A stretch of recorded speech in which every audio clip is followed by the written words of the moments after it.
Hello friend, मैं गौरव अग्रवाल स्वागत करता हूं आपका उन्नति एकेडमी में। दोस्तों, आज का हमारा जो टॉपिक है वो हम डिस्कस करने वाले हैं यहाँ पर मध्य प्रदेश की नदियों के बारे में।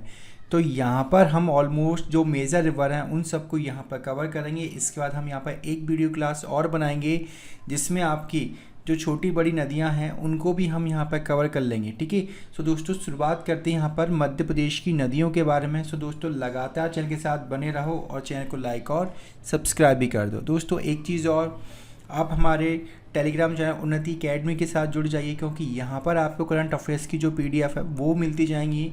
प्लस साथ साथ में आप प्ले स्टोर पर जाके हमारा उन्नति आईएएस एकेडमी का आप ऐप डाउनलोड कर लो, क्योंकि यहाँ पर आप डेली क्विज डालने वाले हैं जो आपको प्रैक्टिस करने के लिए काफ़ी अच्छा रहेगा और आपके एग्ज़ाम के लिए भी बहुत ही ज़्यादा हेल्पफुल रहेगा। सो दोस्तों, शुरुआत करते हैं आज की क्लास की। हम यहाँ पर मध्य प्रदेश की नदियाँ। ठीक है दोस्तों, एक चीज़ और, किसी भी प्रकार का अगर डाउट हो तो आप कमेंट में करो। 4:15 पे क्लास लाइव होगी यहाँ पर। ठीक है, और जितने भी समय की क्लास होती है तो वहाँ पर मैं आपको अवेलेबल रहूँगा।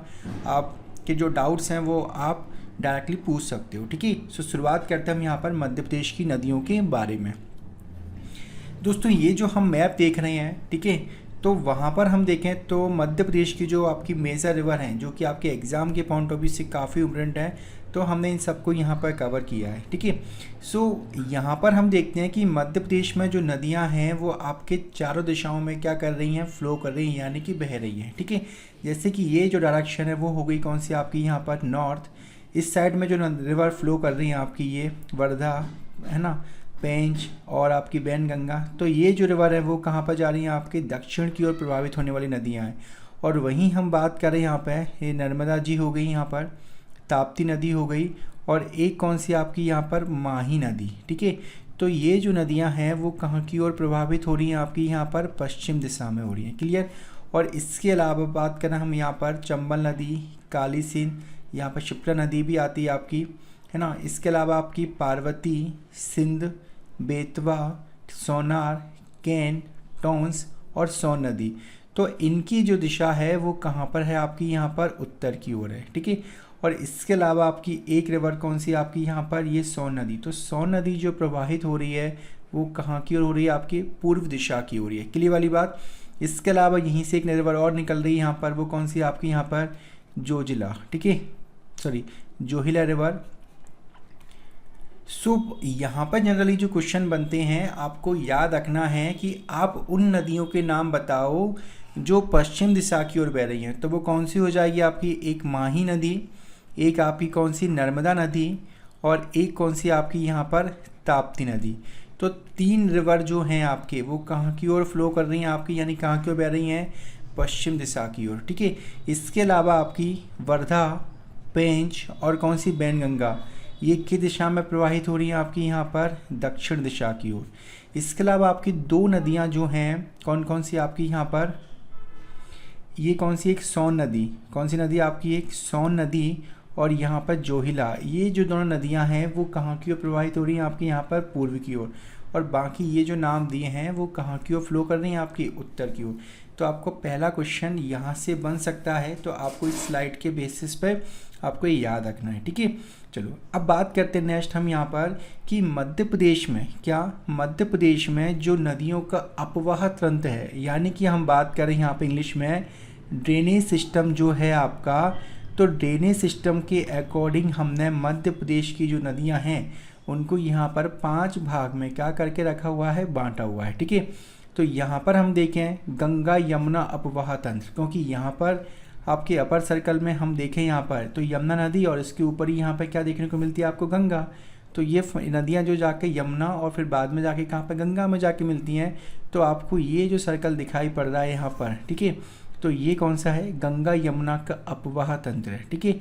इसके अलावा अपन बात कर रहे हैं यहाँ पर नर्मदा और उसकी जो सहायक नदियाँ हैं उनने जो तंत्र बनाया है उसको हम यहाँ पर क्या बोलते हैं, नर्मदा अपवाह तंत्र बोलते हैं। ठीक है। अब एक गोदावरी अपवाह तंत्र इसलिए है क्योंकि यहाँ पे हम देखें डाउन साइड में आपने नाम सुना होगा नासिक, है ना। तो नासिक के त्र्यंबकम पहाड़ियों से आपकी यहाँ पे क्या गोदावरी जाती है, इस प्रकार से फ्लो कर रही है और बाद में जाके वो क्या बंगाल की खाड़ी मिल जाती है। तो फाइनली ये जो नदियाँ हैं पेंच और बैनगंगा, वर्धा, ये सब अंत में जाके कहाँ पे मिलती हैं, गोदावरी में ही जाके मिलती हैं, इसलिए हमने क्या बोल दिया इनको, गोदावरी अपवाह तंत्र। तो ये हो जाएगा आपका यहाँ पर कौन सा, गोदावरी अपवाह तंत्र हो जाएगा। क्लियर वाली बात। अब इसके अलावा बात करें यहाँ पर ताप्ती काफ़ी छोटा तंत्र बनाती है, तो ये जो ताप्ती है, ये वाला जो सर्कल पार्ट है, ठीक है, ताप्ती और ताप्ती की जो अन्य सहायक नदियाँ हैं उनने क्या बनाया यहाँ पर, ताप्ती अपवाह तंत्र बनाया। और इसके अलावा लास्ट में कौन सा आपका यहाँ पर, माही, क्योंकि माही नदी जो है वो डायरेक्टली जाके कहाँ पर मीट कर रही है, आपकी बंगाल, सॉरी आपकी ये खंबात की जो खाड़ी है वहाँ पर जाके मीट करती है। क्लियर वाली बात। तो यहाँ पर इसका तंत्र अलग बना दिया, इसका अलग बनाया, और हमने इस वाले पार्ट का अलग बना दिया। इसके अलावा आपका ये 3 नदियाँ जो फाइनली अंत में जाके गोदावरी में जाके मिलती है, इसलिए हमने क्या बोल दिया, इसको गोदावरी तंत्र बोला। और ये जो नदियाँ हैं या तो यमुना में या तो गंगा में जाके मिलती हैं, इसलिए हमने क्या बोला, इसको गंगा यमुना अपवाह तंत्र बोला। कंफ्यूज मत होना है, क्योंकि यहाँ से भी अब क्वेश्चन आपके एग्जाम में बन सकते हैं। अगर मैं आपसे एक छोटा सा क्वेश्चन पूछूं, निम्नलिखित में से बेतवा नदी जो है, क्या निम्नलिखित में से आपकी बेतवा नदी जो है वो किस तंत्र का हिस्सा है, जैसे कि गोदावरी अपवाह तंत्र, ताप्ती अपवाह तंत्र, नर्मदा अपवाह तंत्र या फिर गंगा यमुना अपवाह तंत्र। तो इस प्रकार से क्वेश्चन जो है आपके प्रीवियस ईयर में ऑलरेडी आ चुके हैं, तो आपको इस पॉइंट ऑफ व्यू से याद रखना है। तो इस स्लाइड के बिहाफ पर हम बात कर रहे हैं, तो आपको इमेजिनेशन करना है यहाँ पर कि कौन सी रिवर कहाँ कहाँ जाकर मीट कर रही है, क्योंकि यहाँ पर मोर देन हम देखा जाए तो मोर देन 20 से भी ज़्यादा क्वेश्चन आपके एग्जाम में बन सकते हैं। क्लियर वाली बात, ठीक है। अब यहाँ पे हम 1 बाय 1 एक एक नदी को कवर करेंगे, ठीक है। चलो सबसे पहले हम बात करते हैं यहाँ पर नर्मदा जी की, यानी कि हम बात करेंगे अब यहाँ पर नर्मदा नदी के बारे में। क्लियर। तो दोस्तों आपको सबसे पहले याद रखना है कि कौन सी नदी का उद्गम कहाँ पे हो रहा है और कौन सी नदी जो है वो कहाँ पर जाके समाप्त हो रही है, ठीक है। फिर आपको उसकी लेंथ याद रखनी है, ठीक है, और इसके अलावा जो अदर फैक्ट है वो याद रखना है, ठीक है। सो बात करें नर्मदा नदी का जो उद्गम होता है, ठीक है, नर्मदा का जो उद्गम है वो कहाँ से हो रहा है, आपके मध्य प्रदेश के अनूपपुर ज़िले से, ठीक है। मध्य प्रदेश के अनूपपुर ज़िले में आपके अमरकंटक पर्वत से यहाँ पर क्या होता है, नर्मदा जी का उद्गम होता है। और इसको हम यहाँ पर क्या बोलते हैं, मध्य प्रदेश की जीवन रेखा, यानी कि life line of Madhya Pradesh इसको कहते हैं। अनूपपुर ज़िला हम देखेंगे यहाँ पर, तो ये छत्तीसगढ़ बाउंड्री पे बना हुआ है, ठीक है। यहाँ पर हम जनरली बात कर रहे हैं कि अनूपपुर हो गया, नीचे देखेंगे हम यहाँ पर डिंडोरी का पार्ट हो गया, ऊपर हम देखेंगे यहाँ पर शहडोल का पार्ट हो गया। तो बिल्कुल छत्तीसगढ़ की बाउंड्री पे ये आपका बना हुआ है, ठीक है। तो वहाँ से होते हुए आपके कई ज़िलों को क्रॉस करते हुए ये कहाँ जाके मीट करती है, आपके अरब सागर में जाके गिरती है, ठीक है। अब नर्मदा नदी जो है आपके 3 राज्य कौन कौन से आपके यहाँ पर, मध्य प्रदेश, महाराष्ट्र और गुजरात, 3 राज्यों से होकर प्रवाहित हो रही है। और इसकी जो टोटल लंबाई है वो कितनी आपकी यहाँ पर 13-12 किलोमीटर है, ठीक है। और ये आपके कहाँ पर, अरब सागर में। अब अरब सागर में एक स्पेसिफिक जगह है, उसका नाम आपको याद रखना है, कहाँ पर, कि खंबात की खाड़ी में। खंबात की खाड़ी में कहाँ पर, भरूच के पास, ठीक है। आपने नाम सुना होगा कि सरदार पटेल की हाईएस्ट आपकी क्या लगा बना हुआ है, स्टेचू बना हुआ है, जो कि कहाँ पर आपके नर्मदा नदी के पास ही स्थित है, ठीक है। तो उसी के पास आप मान लो इसको ये जगह, ठीक है। और एक चीज़ याद रखनी है कि आपकी जो नर्मदा नदी है वो किसका निर्माण करती है, एस्चुरी का निर्माण करती है। मैं बताता हूँ यहाँ पर कि एस्चुरी क्या होता है। तो आपको सबसे पहले एक चीज़ रिवाइज कर लो यहाँ पर कि नर्मदा नदी का जो उद्गम होता है वो कहाँ से होता है, अनूपपुर ज़िले से होता है, या फिर अनूपपुर ज़िले में अमरकंटक की पहाड़ियों से होता है। क्लियर वाली बात। अगर दोस्तों हम बात करें यहाँ पर जहाँ से नर्मदा का उद्गम होता है, तो यहाँ से आपकी ऑलमोस्ट 3 नदियाँ जो हैं वो प्रवाहित होती हैं। एक आपकी कौन सी, सोन नदी, एक आपकी कौन सी, जोहिला, और एक कौन सी आपकी यहाँ पर, नर्मदा जी। क्लियर वाली बात। तो 3 नदियाँ हैं जो आपकी अमरकंटक की पहाड़ियों से निकल रही हैं, ठीक है। अब नर्मदा जो है वो मध्य प्रदेश, महाराष्ट्र और गुजरात 3 राज्यों से होकर आपकी क्या है, बहते हुए कहाँ पर जाके गिरती है, अरब सागर में खंबात की खाड़ी में जाके गिरती है। अब इसकी जो टोटल लंबाई देखें वो कितनी है आपकी यहाँ पर, 1312 किलोमीटर है। क्लियर वाली बात। और ये अपने जो मुहाने पर वो डेल्टा का निर्माण ना करते हुए किसका निर्माण करती है, एस्चुरी का निर्माण करती है। अभी एस्चुरी होता क्या है, ठीक है, वो समझ लेते हैं। देखो हम बेसिकली बात करें यहाँ पर डेल्टा और एस्चुरी में फ़र्क समझ लेते हैं। जब नदी यहाँ पर समुद्र के पास मैदानों में प्रवेश करती है तो वो अपने साथ मिट्टी और अवसाद बहा कर लाती है, तो वो क्या होता है कि जब मैदान वाले पार्ट में एंटर करेगी तो वहाँ पर उसकी गति कैसी हो जाएगी, धीमी हो जाएगी। और जब गति धीमी हो जाएगी तो वहाँ पर जो मिट्टी वगैरह लाई है तो वो त्रिकोणीय आकार में क्या जाके आपके जम जाते हैं, ठीक है। और वहाँ पर टीले टाइप के बन जाएंगे, काफ़ी बड़े साइज़ के होते हैं इस टाइप से। तो इसी को हम क्या बोलते हैं यहाँ पर, डेल्टा बोलते हैं। क्या, जब नदी समुद्र तट के पास मैदानी भाग में प्रवेश करती है तो वो अपने साथ जो मिट्टी, कंकड़, पत्थर इत्यादि जो बहा कर लाई है तो वो वहाँ पर एक प्रकार की आकृति में, त्रिकोणीय आकार की आकृति में जम जाती है, ठीक है।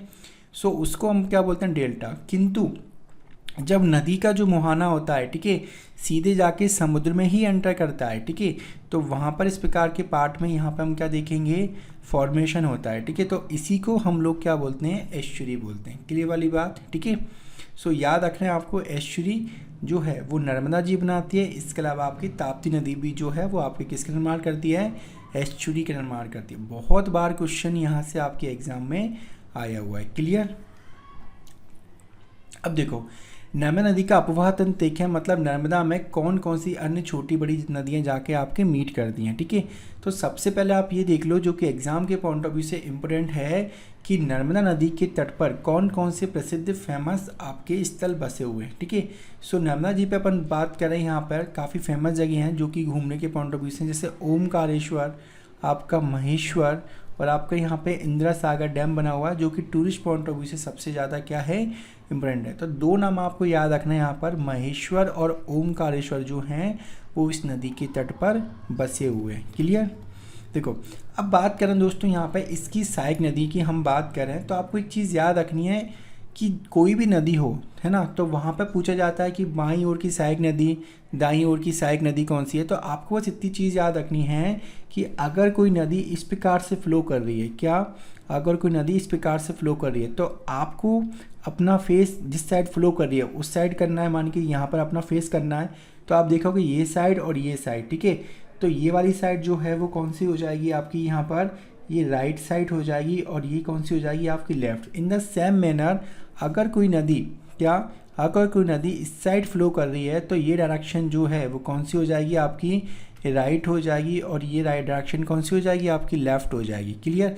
सो अगर मैं अब आपसे पूछूं कि नर्मदा जी की जो हैं वो दाईं ओर से समृद्ध होने वाली प्रमुख नदियां कौन सी हैं, तो दाईं ओर कौन सा पार्ट आएगा, अब इसका ये वाला पार्ट कौन सा आएगा, दाईं ओर वाला आएगा ना।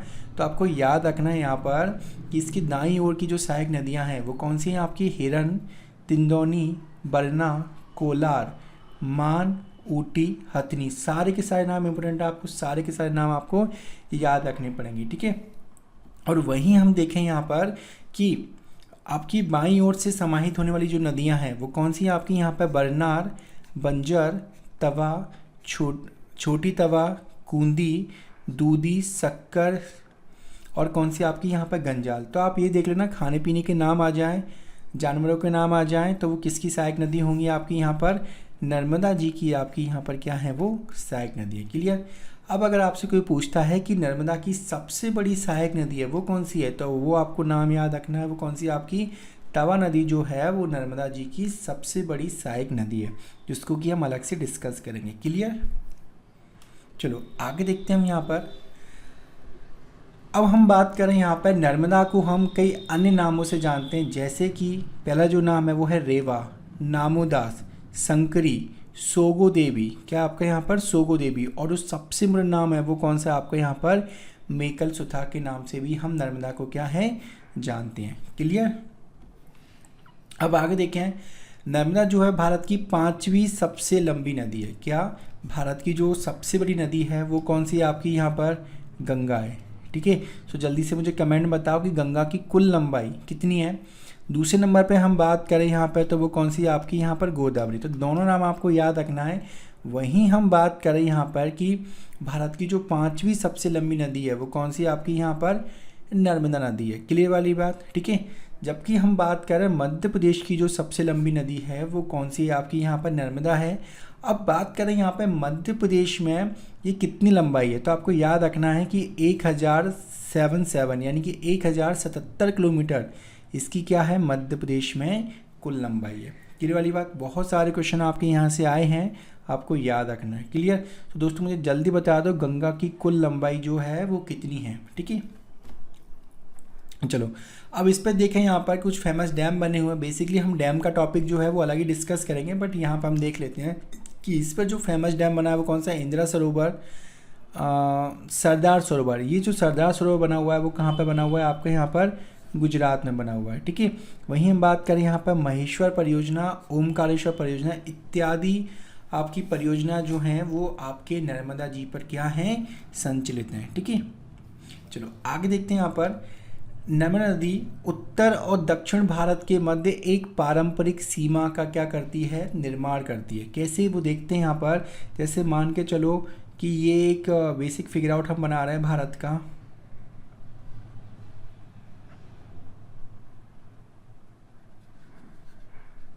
ठीक है। सो यहाँ से ये वाले सर्कल से क्या कर रही है, यहाँ पर नर्मदा जी क्या कर रही है, फ्लो कर रही हैं आपके। तो कुल मिला के ये उत्तर भारत हो गया और ये क्या हो गया आपका, यहाँ पर दक्षिण का पार्ट हो गया। तो इसीलिए हमने बोला कि यहाँ पर ये जो नर्मदा नदी है वो क्या करती है, उत्तर भारत और दक्षिण भारत के बीच में एडजस्ट सेपरेशन का काम करती है। क्लियर वाली बात, ठीक है। चलो अब बात कर रहे हैं यहाँ पर कि अमरकंटक, जबलपुर, नरसिंहपुर, बड़वानी, झाबुआ, होशंगाबाद, महेश्वर इत्यादि जो हैं वो नर्मदा जी के क्या हैं, तट पर बसे हुए हैं। क्लियर वाली बात, ठीक है।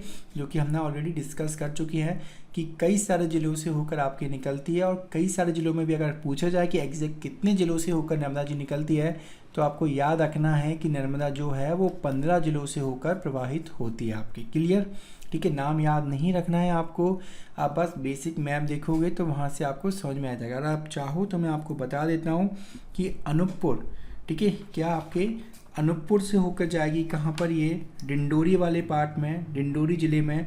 डिंडोरी के बाद आपके जबलपुर, जबलपुर से आपके नरसिंहपुर, नरसिंहपुर के बाद आपका होशंगाबाद, होशंगाबाद के बाद हम चलें यहाँ पर तो आपका हरदा, खंडवा, खरगोन, बड़वानी इत्यादि ज़िलों से होते हुए आपके यहाँ पर ये महाराष्ट्र, और महाराष्ट्र के बाद कहाँ है आपके गुजरात में जाके प्रवेश करेगा, ठीक है। अब बात करें दोस्तों, यहाँ पे इस पर कुछ प्रसिद्ध जलप्रपात बने हुए हैं। जैसे कि हम बात करें यहाँ पर दर्दी जलप्रपात, मंदार जलप्रपात, कपिलधारा जलप्रपात, ठीक है, और कौन सा आपका धुआंधार जलप्रपात, ठीक है। और कुछ और है यहाँ पर जैसे कि सहस्त्रधारा जलप्रपात, और एक कौन सा आपका यहाँ पर दुधधारा। तो ये जो जलप्रपात है वो नर्मदा जी पर स्थित हैं, ठीक है। एक चीज़ और, जलप्रपात की हम इंडिविजुअली वीडियो पढ़ेंगे, तो आप चाहो तब इसको नोट डाउन कर लो, या फिर चाहो तो आप इसको नोट डाउन नहीं भी करो तो चलेगा। क्लियर, क्योंकि एक और वीडियो में हम लोग ऑलरेडी जलप्रपात के बारे में यहाँ पर डिस्कस करेंगे ही।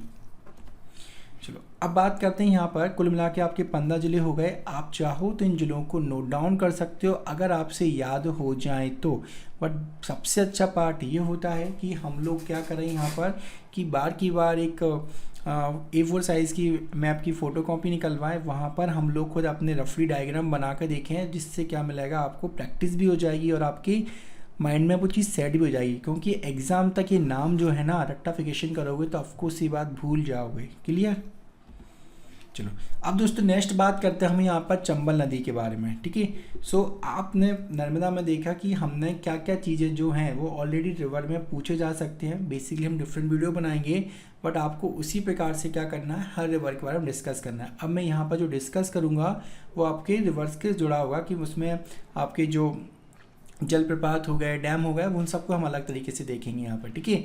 सो हम बात करें यहाँ पर चंबल नदी, ठीक है। चंबल नदी का जो उद्गम है वो कहाँ से होता है, आपके मालवा के रीजन से होता है, यानी कि मालवा का जो पठार है वहाँ से क्या होता है, चंबल का उद्गम होता है। वहाँ पे भी हम इंडिविजुअल जाएँ यहाँ पर तो इंदौर ज़िले में, क्या इंदौर ज़िले में जगह पड़ती है आपकी कौन सी, मऊ, ठीक है।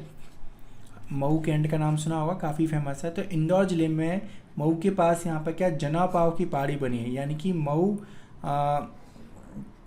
आपकी वहाँ पर तहसील है। तो इंदौर जिले में मऊ में आपकी जनापाव की पहाड़ी है, तो वहाँ से इसका उद्गम होता है, ठीक है। अब ये जो है आपके यमुना जी में जाके मीट करेगी, यानी कि ये यमुना जी की क्या है, प्रमुख सहायक नदी है। और ये आपके यमुना में इटावा के पास, क्या इटावा के पास उत्तर प्रदेश में जो पड़ता है, तो वहाँ पर ये यमुना में जाके समाहित हो जाएगी। ठीक है दोस्तों, एक चीज़ और आप याद रखो कि चंबल नदी जो है मध्य प्रदेश की दूसरी सबसे बड़ी नदी है। तो यहाँ पर क्वेश्चन ये बन सकता है कि चंबल नदी जो है वो प्रदेश के किन किन जिलों से होकर जाके गुजरती है। तो आपको याद रखना है कि चंबल नदी जो है वो सबसे पहले कहाँ पर गई, आपके यहाँ पर इंदौर वाले पार्ट में। फिर उसके बाद हम चले यहाँ पर, इंदौर के बाद आपको कहाँ पर जाना है, उज्जैन वाले पार्ट में। ठीक है, मैं नोट डाउन करते चलता हूँ, आप इसे नोट डाउन हो। उज्जैन के बाद हमको कहाँ जाना है, यहाँ पर रतलाम वाले पार्ट में। इसके बाद हम बात कर रहे हैं यहाँ पर मंदसौर। मंदसौर के बाद बात करें यहाँ पर नीमच। अब नीमच से होकर ये कहाँ पर एंटर करेगी, आपके राजस्थान के सर्कल में एंटर करेगी। ठीक है, फिर उसके बाद राजस्थान के बाद अपन बात करें यहाँ पर कि आपके सीहोर, मुरैना और भिंड, कौन सा आपका यहाँ पर, सॉरी सीहोर नहीं, श्योपुर, कौन सा आपका श्योपुर, मुरैना और कौन सा आपका यहाँ पर भिंड, इन तीनों ज़िले के साथ यहाँ पर ये सीमा बनाएगी। तो यहाँ पर आपका राजस्थान पड़ेगा और यहाँ क्या पड़ेगा, आपका एमपी पड़ेगा। तो कुल मिला के इंदौर, उज्जैन, रतलाम, मंदसौर, नीमच, ये 5 ज़िले जो नीचे के हो गए। फिर राजस्थान में एंटर करेगी, फिर उसके बाद आपका श्योपुर, मुरैना और भिंड। ठीक है, और भिंड के बाद ये कहाँ पे एंटर कर जाएगी, आपके यूपी में एंटर कर जाएगी। और यूपी में जाके उत्तर प्रदेश में इटावा के पास जाके ये नदी जो है आपकी मीट कर जाएगी। क्लियर वाली बात। ठीक है, इसकी अन्य सहायक नदियाँ भी हैं, जैसे ये जो है आपका चंबल का पार्ट है। ठीक है, अब बात करें यहाँ पे एक नदी जो आ रही है वो कौन सी आ रही है, बनास। ये बनास नदी जो आ रही है वो राजस्थान के सर्कल से होती हुई आ रही है। ठीक है, तो ये जाके यहाँ मीट करेगी। इसके अलावा हमारे प्रदेश में शिप्रा नदी हो गई, आपकी काली सिंध हो गई, पार्वती नदी जो हो गई, और आपकी कौन सी, कूनो। तो ये जो नदियाँ हैं वो क्या हैं, चंबल की सहायक नदियाँ हैं। क्लियर। आपसे अगर पूछा जाता है कि चंबल की प्रमुख सहायक नदियाँ कौन सी हैं, तो आपको बताना है कौन कौन सी। एक तो पार्वती। ठीक है, तो पार्वती के बारे में हम डिस्कस करेंगे। बनास नदी जो है हम यहाँ डिस्कस नहीं कर रहे, क्योंकि ये जो नदी है वो राजस्थान के सर्कल में फ्लो हो रही है, यानी कि राजस्थान में आपका जो मेवाड़ का पठार पड़ता है, तो वहाँ से होते हुए आपके अरावली के पास से आती है ये। ठीक है, इसके अलावा कौन सी आपकी यहाँ पर, काली सिंध। इसके अलावा कौन सी आपकी यहाँ पर, शिप्रा नदी। और इसके अलावा एक नदी और आपकी कौन सी यहाँ पर, कूनो। ठीक है, और जो कूनो नदी जो है वो आपको याद रखना है, ये श्योपुर का जो सर्कल है वहाँ पर ये फ्लो करती है। क्लियर वाली बात। ठीक है, चलो आगे देखते हैं। यहाँ पर नर्मदा जी की जो कुल लंबाई है, कुल लंबाई यानी कि इंदौर के जनापाव से लेके कहाँ तक, इटावा तक, वो कितनी आपकी यहाँ पर 965 किलोमीटर है। कितनी आपकी यहाँ पर 965 किलोमीटर है।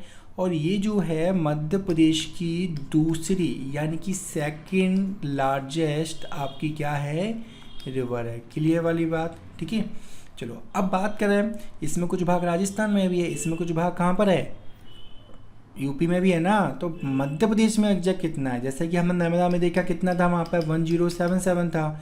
किंतु अगर मैं बात करूँ यहाँ पर कि मध्य प्रदेश में इसकी जो कुल लंबाई है वो कितनी आपकी 650 किलोमीटर है। तो याद रखना, अभी तक एग्जाम में पूछा नहीं गया है, आपकी किस्मत अच्छी होगी क्योंकि आपको पता पड़ गया कितनी है। तो यहाँ पर आप क्वेश्चन बनेगा तो आपका 1 नंबर ऑफकोर्स सी बात यहाँ पर पक्का होएगा। क्लियर। चलो आगे देखिए, यहाँ पर चंबल नदी के तट पे हम देखें तो कौन कौन से जो फेमस प्लेस हैं यानी सिटी हैं वो आपको देखने को मिलेंगे। तो ये तो मंदसौर जिले से निकलती है, तो ऑफकोर्स ये बात मंदसौर में तो पूछेगा नहीं।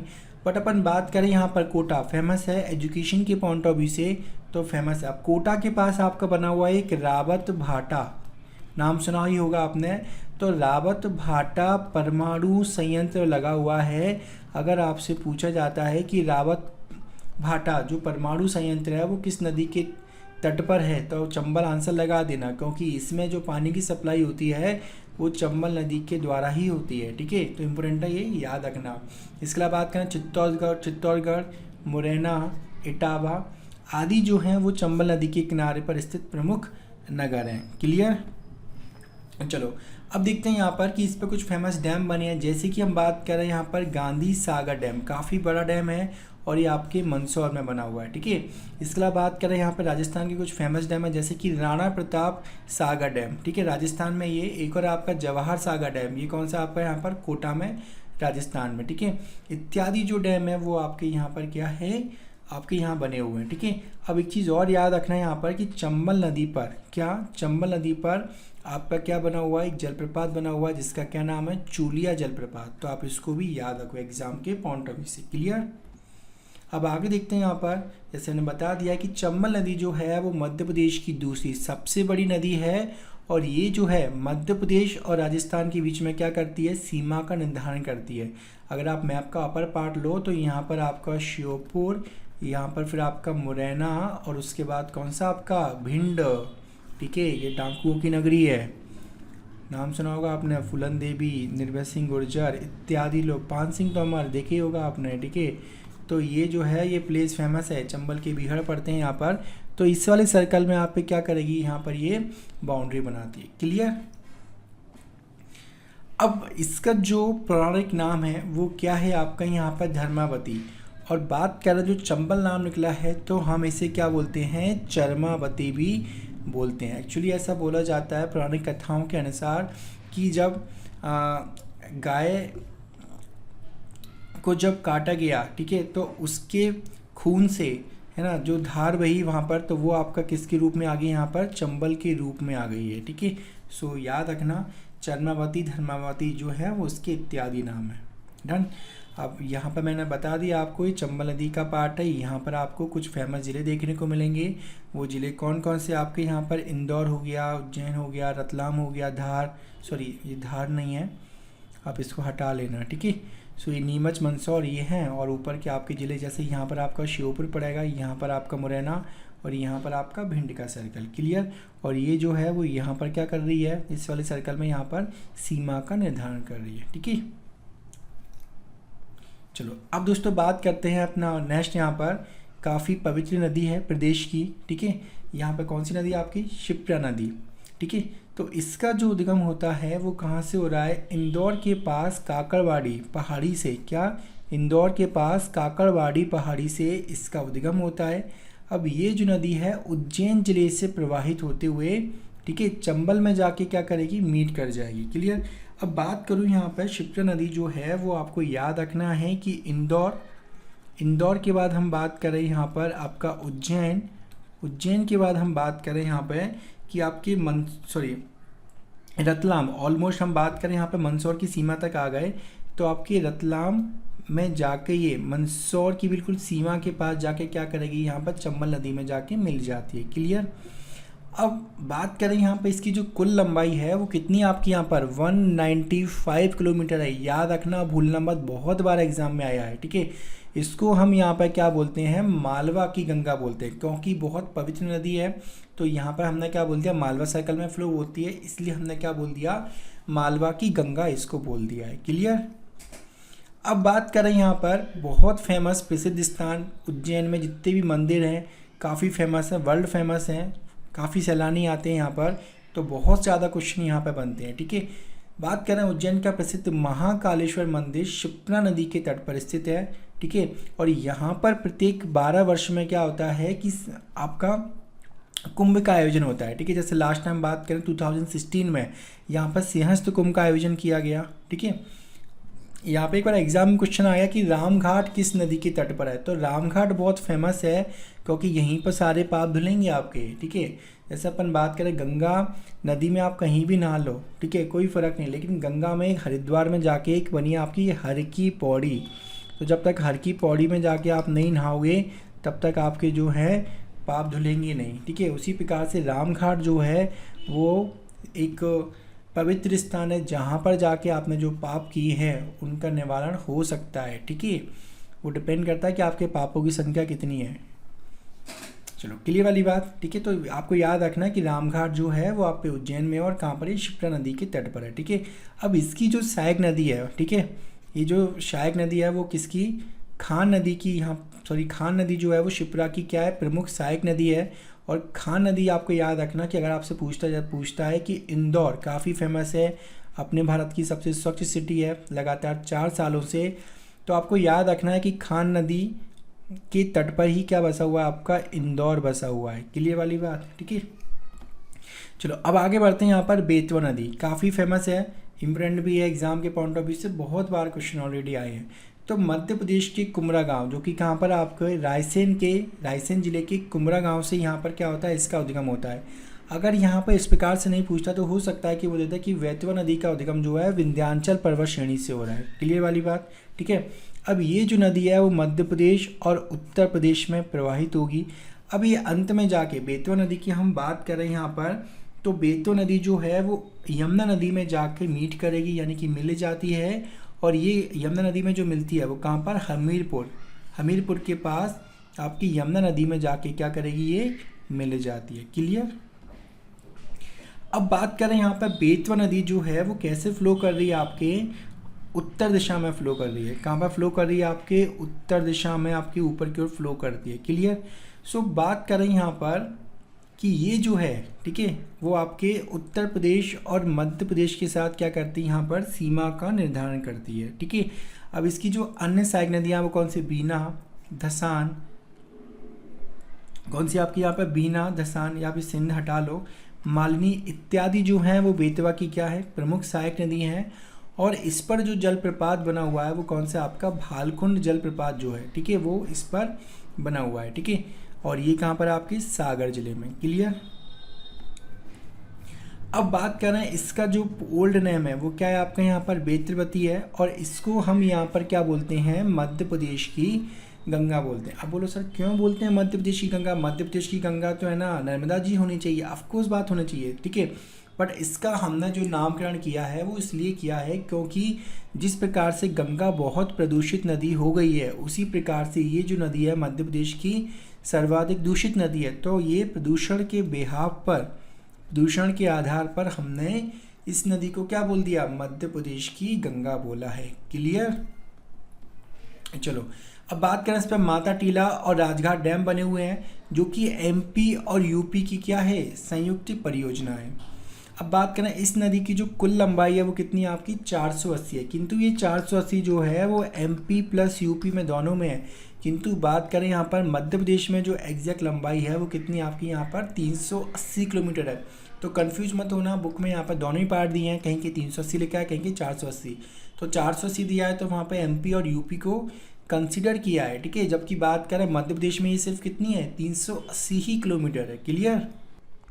चलो फ्रेंड अब बात करते हैं हम यहाँ पर केन नदी के बारे में। ठीक है। सो केन नदी के बारे में अपन बात करें यहाँ पर, सबसे पहले हमको ये देखना है कि इसका उद्गम कहाँ से होता है। तो केन नदी का अगर आपसे पूछा जाता है कि उद्गम कहाँ से होता है तो आपको बताना है यहाँ पर कि विंध्याचल या विंध्य पर्वतमाला से इसका उद्गम होता है। अब इसके बाद ये जो नदी है ये आपके जहाँ से उद्गम हो रहा है तो इससे कहाँ, ऊपर की ओर बहती है, यानी कि उत्तर दिशा में। ठीक है। तो ये आपके उत्तर दिशा में प्रभावित होते हुए आपके यहाँ पर उत्तर प्रदेश में बांदा के पास आपके यमुना नदी में जाके क्या मिल जाती है। ठीक है। इसकी जो कुल लंबाई है वो कितनी आपकी यहाँ पर 427 किलोमीटर है। जबकि मध्य प्रदेश में अगर आप इसकी लंबाई देखते हो तो वो कितनी है आपकी 292 किलोमीटर है। क्लियर वाली बात। अब बात करें यहाँ पर आपको एग्जैक्ट देखना है कि केन नदी का जो उद्गम हो रहा है तो वो कहाँ से हो रहा है आपका यहाँ पर, आपकी जैसे पुरानी बुक अगर आपके पास है तो वहाँ पे लिखा हुआ जबलपुर से। किंतु अगर अपन बात करें यहाँ पर कि इसका जो उद्गम हो रहा है वो कहाँ से हो रहा है, कटनी से हो रहा है। ठीक है। कटनी से होते हुए ये पन्ना जाएगी, पन्ना से होते हुए आपके छतरपुर, और छतरपुर से होते हुए आपके यूपी में एंटर कर जाएगी। क्लियर वाली बात। अब बात करें यहाँ पर इसकी जो अन्य सहायक नदी हैं वो कौन सी आपकी, शामरी, उर्मिल, बाना, सोनार और बगनेरी, जो क्या है इसकी प्रमुख सहायक नदियाँ। ठीक है। चलो अब आगे देखते हैं यहाँ पर काली सिंध नदी के बारे में। ठीक है। सो जो काली सिंध नदी है, ठीक है, तो इसका जो उद्गम होता है वो कहाँ से हो रहा है, देवास जिले से हो रहा है। देवास में जगह पड़ती है कहाँ पे आपके, बागली गांव से। ठीक है। सो अभी रिसेंट में यहाँ पे बागली को यहाँ पर जिला बनाने की घोषणा की गई है 2020 में। तो आप ये इंपॉर्टेंट फैक्ट आप याद रखो यहाँ पर, और ये मामा जी ने करी है। ठीक है। शिवराज सिंह चौहान ने, अभी बना नहीं है बट जब तक आपकी पोस्टिंग होगी आई होप सो ये बन जाए। ठीक है। सो यहाँ से याद रखना है विंध्याचल पर्वतमाला है वो भी याद रखना है। अब इस नदी की जो टोटल लंबाई है वो कितनी आपकी यहाँ पर 150 किलोमीटर है। और ये जो नदी है राजस्थान में हम बात करें यहाँ पर चंबल नदी के पास में जाके यहाँ पर ये चंबल नदी में जाके मीट कर जाएगी। ठीक है। सो ये काली सिंध नदी का पार्ट है जो कि आपको याद रखना है। ठीक है। अब हम बात करें यहाँ पर टॉन्स नदी के बारे में, ठीक है। सो जो टॉन्स नदी है उसका उद्गम होता है कहाँ पे, मध्य प्रदेश के सतना जिले से। कहाँ से होता है आपके, मध्य प्रदेश के सतना जिले से होता है। या फिर हम बात करें विंध्याचल पर्वतमाला में कि आगे हम थोड़ा सा ऊपर की ओर देखते हैं तो आपको पड़ती है यहाँ पर कहाँ पर, कैमूर पर्वत श्रेणी, ठीक है। मान के चलो कि ये आपकी विंध्याचल पर्वतमाला है, तो आपको यहाँ पर सर्कल में कैमूर पर्वतमाला देखने को मिलेगी। तो वहाँ से होता है तमाश कुंड से, ठीक है।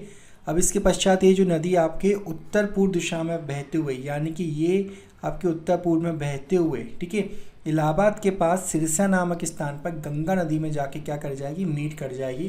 तो आपको याद रखना है टॉन्स जो नदी है वो गंगा की सहायक नदी है, यमुना की नहीं। क्लियर। अब यहाँ पर देखते हैं बीहड़ इसकी प्रमुख सहायक नदी है। बीहड़ से आप चंबल के बीहड़ कंसिडर मत करना। ये कौन से आपके यहाँ पर, ये आपकी बीहड़ नदी है। बीहड़ व बेलन इसकी क्या है, प्रमुख सहायक नदी है, ठीक है। जबकि हम इसकी लंबाई देखते हैं तो वो टोटल लंबाई जो है वो कितनी है आपकी, 320 किलोमीटर इसकी लंबाई है। क्लियर। चलो अब बात करें यहाँ पे सोन नदी। सोन नदी के अन्य नाम है जैसे कि नंद, सोन, सुभागदी और आपकी कौन सी यहाँ पर, सुवर्ण। अब ये नदी जो है उसका भी उद्गम जो है मध्य प्रदेश के अनूपपुर जिले से होता है और अमरकंटक की पहाड़ियों से होता है, ठीक है।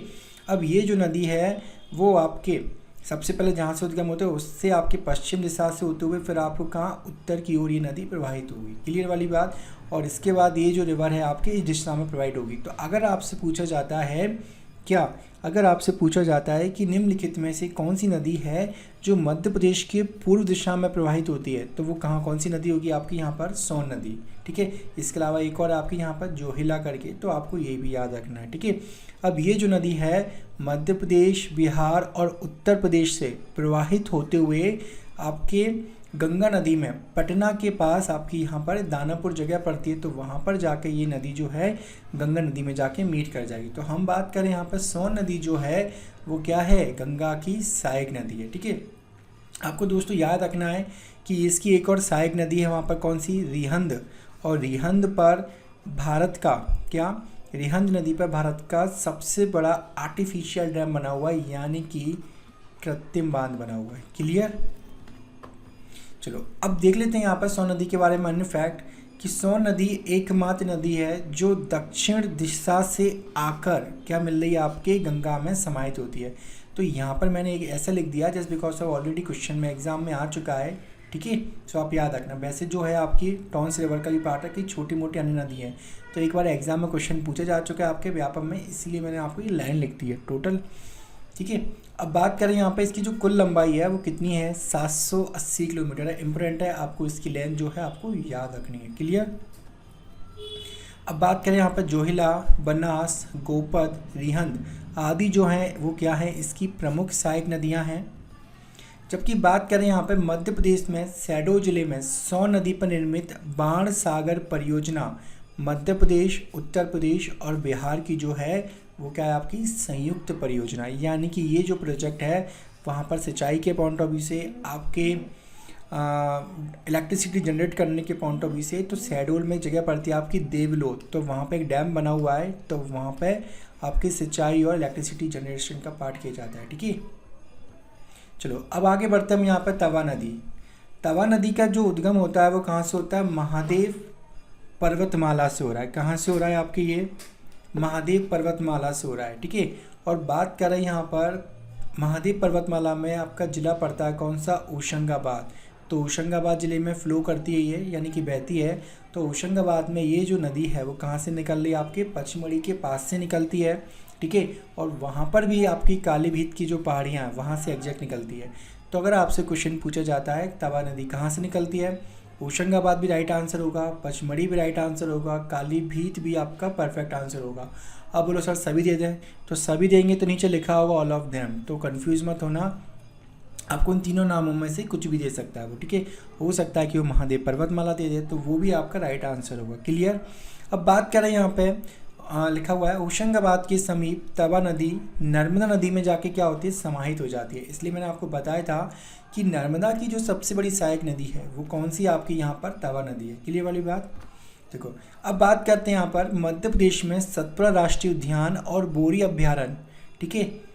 कौन सा आपका यहाँ पर मध्य प्रदेश में सतपुड़ा राष्ट्रीय उद्यान तथा बोरी अभ्यारण्य के मध्य तवा नदी पर एक डैम बना हुआ है जो कि हमारे मध्य प्रदेश का सबसे बड़ा डैम है। आपको ये पॉइंट याद रखना है, बाकी हम लोग इसको डैम में जाके डिटेल में पढ़ लेंगे यहाँ पर। क्लियर।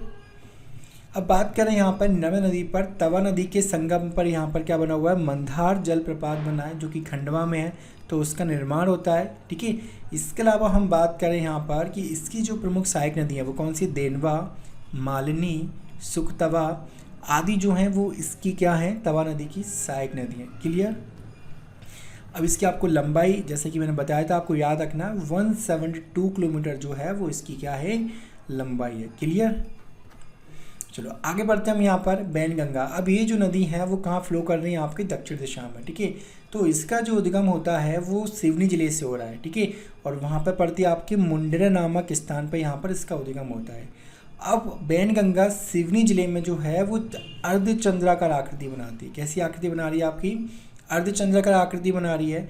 तथा इसके बाद जो है ये महाराष्ट्र के भंडारा जिले में जाके क्या आपकी वर्धा नदी में क्या मिल जाती है, यानी कि यहाँ से वर्धा आ रही होती है, ये भी हमारे एमपी से आ रही है। और यहाँ पे कौन सी आपकी बैनगंगा, ये जो है वो कौन सी आपकी यहाँ पर बैनगंगा है, कंफ्यूज मत होना। एक और रिवर होती है आपकी जो महाराष्ट्र वाले सर्कल में आ रही है, वो कौन सी आपकी पैनगंगा। ठीक है। तो एक पैनगंगा है और एक बैनगंगा है। ठीक है। तो बैनगंगा में जाके आपकी ये वर्धा नदी जाके मिलती है, और जब वर्धा नदी और बैनगंगा मिलती हैं तो यहाँ से बाद ये जो नदी पड़ जाती है वो कौन सी पड़ती है आपकी यहाँ पर, प्राणहिता। कौन सी नदी आपकी यहाँ पर, प्राणहिता पड़ती है। क्लियर वाली बात। ठीक है। अब देखते हैं इसकी जो कुल लंबाई है वो कितनी आपकी यहाँ पर 570 किलोमीटर है। वहीं हम बात करें यहाँ पर इसकी जो प्रमुख सहायक नदी हैं वो कौन सी है, कन्हान, पेंच, चुलबंद, चंदन और बावनथड़ी। इम्पोर्टेंट है बावनथड़ी, याद रखना, एक बावनथड़ी परियोजना भी है। ठीक है। बैनगंगा और वर्धा के संगम को हम क्या बोलते हैं यहाँ पर, प्राणहिता बोलते हैं। आपने वो पिक्चर देखी होगी बाहुबली 2, तो वहाँ पर भल्लाल देव से उसकी माँ बोलती है कि प्राणहिता नदी के तट पर तुम्हारे लिए क्या बनवा रहे हैं, शीश महल बनवा रहे हैं। तो भल्लाल देव मना कर देता है कि साहब हमको नहीं चाहिए, है ना, मोह माया। ठीक है। जबकि चाहिए उसको मोह माया ही थी। क्लियर। देखो आगे देखते हैं हम यहाँ पर, इसके पश्चात बैनगंगा नदी गोदावरी में जाके क्या हो जाएगी, मीट कर जाएगी, यानी कि समाहित हो जाएगी। और आपको याद रखना है कि सिवनी जिले में बैनगंगा नदी पर यहाँ पर भीमगढ़ जगह पड़ती है, वहाँ पर संजय सरोवर डैम बना हुआ है। क्या बना हुआ है आपके यहाँ पर, संजय सरोवर डैम बना हुआ है। क्लियर। अब देख लो यहाँ पर ये जो बैनगंगा का जो पार्ट है वो यहाँ से करते हुए आपका कहाँ पे आया, इस वाले सर्कल में फ्लो कर रहा है। ठीक है। चलो आगे बढ़ते हैं दोस्तों। यहाँ पर माही नदी मोस्ट इम्पोर्टेंट है, आपको याद रखना है, क्योंकि ये जो नदी है वो मध्य प्रदेश के पश्चिम दिशा की ओर फ्लो कर रही है। तो इसका जो उद्गम हो रहा है वो कहाँ से हो रहा है, आपके विंध्याचल पर्वतमाला से हो रहा है। और हम बात करें यहाँ पर कि धार जिले से इसका क्या होता है, उद्गम होता है। अब ये जो नदी है वो पश्चिम से बहते हुए, ठीक है, आपके कहाँ पर, गुजरात में खंबात की खाड़ी पर, यानी कि अरब सागर में जाकर ये जो है आपके मिल जाती है। क्लियर। अब आपको याद रखना है यहाँ पर कि इसकी जो टोटल लंबाई है वो कितनी है, 472 किलोमीटर है। इसमें एक महत्वपूर्ण फैक्ट आपको याद रखना है, भारत की एकमात्र ऐसी नदी है जो कर्क रेखा को 2 बार काटती है। ठीक है। अभी कर्क रेखा को 2 बार काटती है तो बहुत आसान मतलब है कि यहाँ से क्या कर्क रेखा निकली है, क्या ये जो है यहाँ से क्या निकली आप पे कर्क रेखा, इस प्रकार से। तो देखो यहाँ से जब कर्क रेखा निकली तो एक बार इसने ये काट दिया और फिर इसके बाद क्या करेगी, ये एक और बार काट देगी। तो एक बार यहाँ काट दिया और एक बार यहाँ काट दिया, मतलब कुल मिला के ये ऐसे होके 2 बार यहाँ पे कर्क रेखा को काट देती है। क्लियर। तो कंफ्यूज मत होना ये क्या है। ऐसे काफ़ी सारी नदियाँ हैं, जैसे लिम्पोपो नदी हो गई आपकी, है ना। और इसी प्रकार से अपन बात करें कि इंडिविजुअल रिवर है, जैसे कि आपकी जो अफ्रीका कॉन्टिनेंट में पड़ती हैं, आपके अमेरिका कॉन्टिनेंट में पड़ती हैं, तो वहाँ पे हम वर्ल्ड ज्योग्राफी में जाके ये पढ़ते हैं। ठीक है। अब आगे देखते हैं यहाँ पे ताप्ती नदी मोस्ट इम्पोर्टेंट है ये भी, क्योंकि बहुत से सारे क्वेश्चन यहाँ पे ऑलरेडी एग्जाम में पूछे गए हैं। क्योंकि ये नदी भी जो है वो किसका निर्माण करती है, एस्चुरी का निर्माण करती है। सो बात करें ताप्ती नदी का जो उद्गम होता है वो बैतूल जिले के मुलताई नामक स्थान से होता है। ठीक है। अब इसकी जो टोटल लंबाई है वो कितनी है आपकी यहाँ पर, 724 किलोमीटर है। अब ये जो नदी है मध्य प्रदेश के बाद महाराष्ट्र और महाराष्ट्र के बाद गुजरात राज्य में बहते हुए सूरत के निकट जाके ये खंबात की खाड़ी यानी कि अरब सागर में जाके मिल जाती है। क्लियर वाली बात। अब दोस्तों बात करें इस नदी के तट पर हम लोग देखेंगे कि आपका सूरत बसा हुआ है आपका मुल्ताई बसा हुआ है, और एक फेमस जगह पड़ती है आपकी कुच्ची, ठीक है। तो ये कुच्ची जगह जो है वो प्रसिद्ध है, ठीक है, हमारे प्रदेश में। तो याद रखना वो यहाँ पर इसके तट पर बसी हुई है, ठीक है। अब बात कर नर्मदा की भांति ये नदी डेल्टा ना बनाते हुए क्या करती है यहाँ पर एस्चुरी। एस्चुरी को हिंदी में नाम याद रखना ज्वार नदमुख बोलते हैं, ठीक है, क्योंकि एक बार यही आ गया था निम्नलिखित में से कौन सी नदी जो है क्या जो ज्वार नदमुख बनाती है, तो वहाँ कन्फ्यूजन हो गया क्योंकि हमने तो एक्चुअली पढ़ा हुआ है, ठीक है। सो याद रखना। अब इसकी सहायक नदियाँ हम देखें तो वो कौन कौन सी होंगी, पूर्णा, शिवा और बोरी। कौन कौन सी आपकी पूर्णा, शिवा और बोरी इसकी क्या है प्रमुख सहायक नदियाँ। क्लियर। अब देख लो आप यहाँ पर ताप्ती जो है वो बैतूल के मुल्ताई से निकलते हुए आपके फ्लो कर रही है, ठीक है। अब दोस्तों बात करते हैं यहाँ पर पेंच नदी, ठीक है। पेंच नदी जो है वो डाउन साइड फ्लो कर रही है, तो प्रदेश के छिंदवाड़ा से निकलते हुए सिवनी में होते हुए ये क्या है गोदावरी में जाके मिल जाती है, ठीक है। और मध्य प्रदेश और महाराष्ट्र के बीच क्या करती है ये सीमा बनाती है। छोटा सी पॉइंट है, आपको बस याद रखना है इसके बारे में, ठीक है। कुल लंबाई अगर आपसे याद हो सके तो रखना, अदरवाइज स्किप कर देना, कोई दिक्कत नहीं। टोटल लंबाई जो है वो कितनी है 274 किलोमीटर है। सो दोस्तों thank you for watching this video. Next video हम यहाँ पर अन्य रिवर देखेंगे, जस्ट लाइक बरना, वर्धा हो गई आपकी, शिवना रिवर हो गई, और कुछ रिवर हमने छोड़ दिए हैं तो उनको हम यहाँ पर कवर कर लेंगे, ठीक है। So thank you for watching this video. और आप ज़्यादा से ज़्यादा अपने फ्रेंड को ये वीडियो शेयर करो जिससे MPGK की सीरीज़ में जाके वो जुड़ जाए, क्योंकि हमारा टारगेट है कि 40 से लेके 45 डेज़ में जितने भी टॉपिक हैं हम यहाँ पर पर डे MPGK के पार्ट को ख़त्म करेंगे, ठीक है।